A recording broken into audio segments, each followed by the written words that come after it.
Hello दोस्तों, स्वागत है इस वीडियो में आप सबका।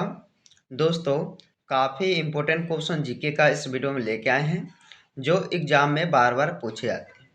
ध्यान से इस वीडियो को आप सब एक बार पूरा देखिएगा दोस्तों, और वीडियो पसंद आए तो लाइक करके दोस्तों के यहाँ जरूर शेयर कर दीजिएगा इस वीडियो को। चलिए शुरू करते हैं आज के इस वीडियो को। पहला क्वेश्चन, विटामिन ए की कमी से कौन सी बीमारी होती है? तो विटामिन ए की कमी से दोस्तों बताइएगा कौन सा बीमारी होती है। आंसर हो जाएगा पहला क्वेश्चन का सी, रतौंधी। रतौंधी बीमारी जो है ये विटामिन ए की कमी से होती है। अगला क्वेश्चन, भारत की किस नदी का अंतर्देशीय जल निकास है? भारत की किस नदी का अंतर्देशीय जल निकास है? तो इस क्वेश्चन का आंसर है ए, लूनी नदी का। अगला क्वेश्चन, भारत का कृत्रिम बंदरगाह कौन सा है? भारत का कृत्रिम बंदरगाह कौन सा है? आंसर है बी इस क्वेश्चन का दोस्तों, चेन्नई। अगला क्वेश्चन, भारत के कितने राज्य समुद्र तट से लगे हैं? भारत के कितने राज्य समुद्र तट से लगे हैं? आंसर बताइए क्या हो जाएगा दोस्तों? सी हो जाएगा 9 राज्य। अगला क्वेश्चन, गुप्त वंश का संस्थापक कौन था? गुप्त वंश का संस्थापक कौन था?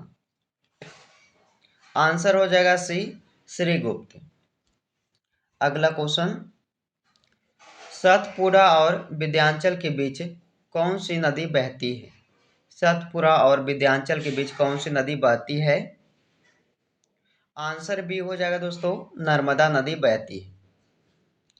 अगला है, सूरत किस नदी के तट पर स्थित है? सूरत शहर किस नदी के तट पर स्थित है? आंसर हो जाएगा इस क्वेश्चन का सी, ताप्ती नदी के तट पर बसा है सूरत शहर। अगला क्वेश्चन, चंद्रगुप्त द्वितीय का एक और नाम क्या था?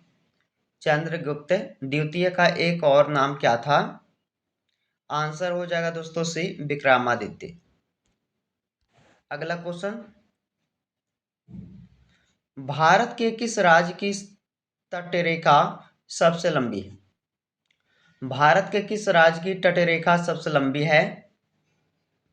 आंसर हो जाएगा बी ऑप्शन, गुजरात राज्य की। कोणार्क का सूर्य मंदिर कहाँ स्थित है? बताइएगा, कोणार्क का सूर्य मंदिर जो है यह कहाँ पर हो जाएगा दोस्तों? तो उड़ीसा राज्य में हो जाएगा। आगे बढ़ते हैं, भारत के किस राज्य की तटरेखा सबसे छोटी है? भारत के किस राज्य की तटरेखा सबसे छोटी है? आंसर हो जाएगा ए, गोवा राज्य की। गंगा घाटी में धान की खेती का प्राचीनतम प्रमाण कहाँ मिला है? गंगा घाटी में धान की जो प्राचीनतम प्रमाण मिला है वो मिला कहाँ पे? लहुरा देव में। लहुरा देव में मिला दोस्तों। बी आंसर हो जाएगा इस क्वेश्चन का। किस देश के साथ भारत की अंतर्राष्ट्रीय सीमा नहीं लगती? किस देश के साथ भारत की अंतर्राष्ट्रीय सीमा नहीं लगती है? तो श्रीलंका देश के साथ। सी आंसर आपके लिए हो जाएगा। शिवसमुद्रम द्वीप किस नदी द्वारा बना है? शिवसमुद्रम द्वीप जो है ये कावेरी नदी द्वारा बना है। बी आंसर ऑप्शन हो जाएगा। भारत पाकिस्तान की सीमा को क्या कहते हैं? तो भारत पाकिस्तान की सीमा रेखा को क्या कहते हैं? रेड क्लिफ लाइन, यानी कि इस क्वेश्चन का डी आंसर हो जाएगा। भारत श्रीलंका की सीमा किस खाड़ी से बनती है? भारत श्रीलंका की सीमा किस खाड़ी से बनती है? आंसर हो जाएगा मन्नार की खाड़ी से बनती है। भारत की सबसे लंबी स्थलीय सीमा किस देश के साथ है? भारत की सबसे लंबी स्थलीय सीमा जो है कौन से देश के साथ हो जाएगा दोस्तों? बांग्लादेश के साथ हो जाएगा। चलिए, लक्षद्वीप समूह के द्वीपों की उत्पत्ति किससे हुई है? लक्षद्वीप समूह के द्वीपों की उत्पत्ति हुई है प्रवाल से। आंसर इस क्वेश्चन का ए हो जाएगा, प्रवाल से। चलिए, गाहड़वाल वंश का संस्थापक कौन था? चंद्रदेव। आंसर ए हो जाएगा। गाहरवाल वंश के संस्थापक कौन थे? तो चंद्रदेव हो जाएंगे दोस्तों, ऑप्शन ए।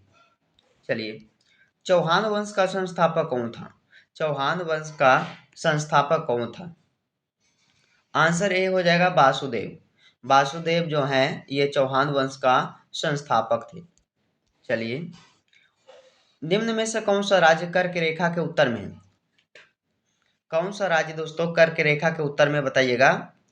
तो आपका आंसर क्या रहेगा? मणिपुर राज्य, ऑप्शन नंबर ए हो जाएगा सही। भारत की मुख्य भूमि का दक्षिणी छोर क्या कहलाता है? भारत के मुख्य भूमि का दक्षिणी छोर क्या कहलाता है दोस्तों? केप केमोरिन कहलाता है। सी आंसर हो जाएगा दोस्तों, केप केमोरिन।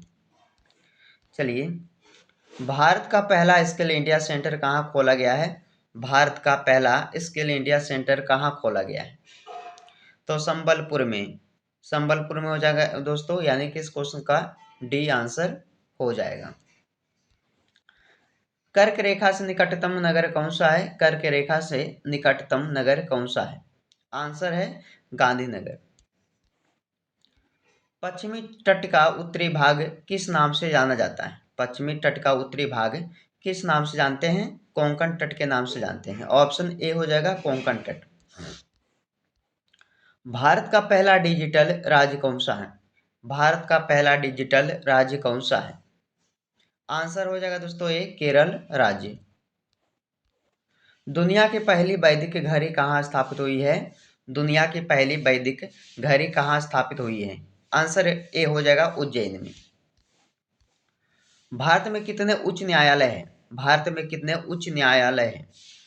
25, 25, यानी कि आपका सी आंसर हो जाएगा।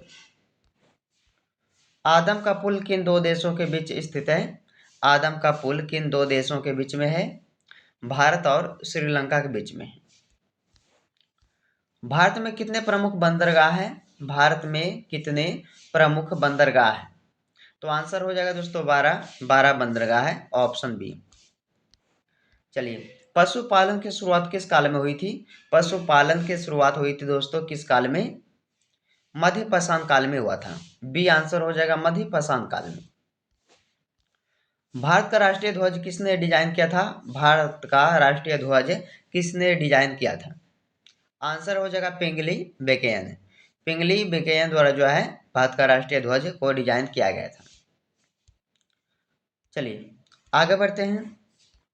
कौन सी नदी बार बार रास्ता बदलने के लिए प्रसिद्ध है? कौन सी नदी बार बार रास्ता बदलने के लिए प्रसिद्ध माने जाते हैं? आंसर भी हो जाएगा कोसी नदी। चलिए, कौन सी नदी ज्वारमुखी बनाती है? ज्वारमुखी बनाती है दोस्तों कौन सी नदी? नर्मदा। बी ऑप्शन सही है, नर्मदा। भारत के मध्य से होकर कौन सी अक्षांश रेखा गुजरती है? तो भारत के मध्य से होकर कौन सी अक्षांश रेखा गुजरती है? आंसर हो जाएगा ए, कर्क रेखा। चलिए दोस्तों, कुषाण वंश का सबसे प्रसिद्ध शासक कौन था? कुषाण वंश का सबसे प्रसिद्ध शासक कौन था? कनिष्क, यानी कि सी आंसर हो जाएगा कनिष्क। कनिष्क ने किस बौद्ध संगीति का आयोजन किया था?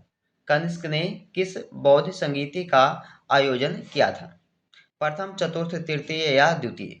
तो चतुर्थ बौद्ध संगीति का आयोजन किसने किया था? कनिष्क ने किया था। बी आंसर हो जाएगा। कर्क रेखा भारत के कितने राज्यों से होकर गुजरती है? कर्क रेखा भारत के कितने राज्यों से होकर गुजरती है? तो 8 राज्यों से होकर गुजरती दोस्तों, आपका बी आंसर हो जाएगा। भागीरथी और अलकनंदा का संगम कहाँ होता है? भागीरथी और अलकनंदा का संगम होता है कहाँ पे? देवप्रयाग में। सी आंसर हो जाएगा, देवप्रयाग में संगम होता, भागीरथी नदी और अलकनंदा नदी का संगम होता। चलिए, अगला क्वेश्चन। मौर्य साम्राज्य की राजधानी क्या थी? बताइएगा। मौर्य साम्राज्य की राजधानी क्या थी? आंसर सी हो जाएगा पाटलिपुत्र। चलिए, इस वीडियो का अंतिम क्वेश्चन है और कमेंट में आंसर बताइएगा। चाणक्य द्वारा रचित ग्रंथ का नाम क्या है? चाणक्य द्वारा रचित ग्रंथ का नाम क्या है? आंसर ए हो जाएगा दोस्तों, अर्थशास्त्र। इस क्वेश्चन का आंसर क्या हो जाएगा? टेस्ट का क्वेश्चन है दोस्तों, और इसका आंसर हो जाएगा आपका अर्थशास्त्र। और कमेंट में बताइएगा कि आप लोगों का आंसर क्या रहेगा। ओके, चलिए, टॉप 40 क्वेश्चन जीके का इस वीडियो में कवर किए हैं जो बार बार एग्जाम में पूछे जाते हैं।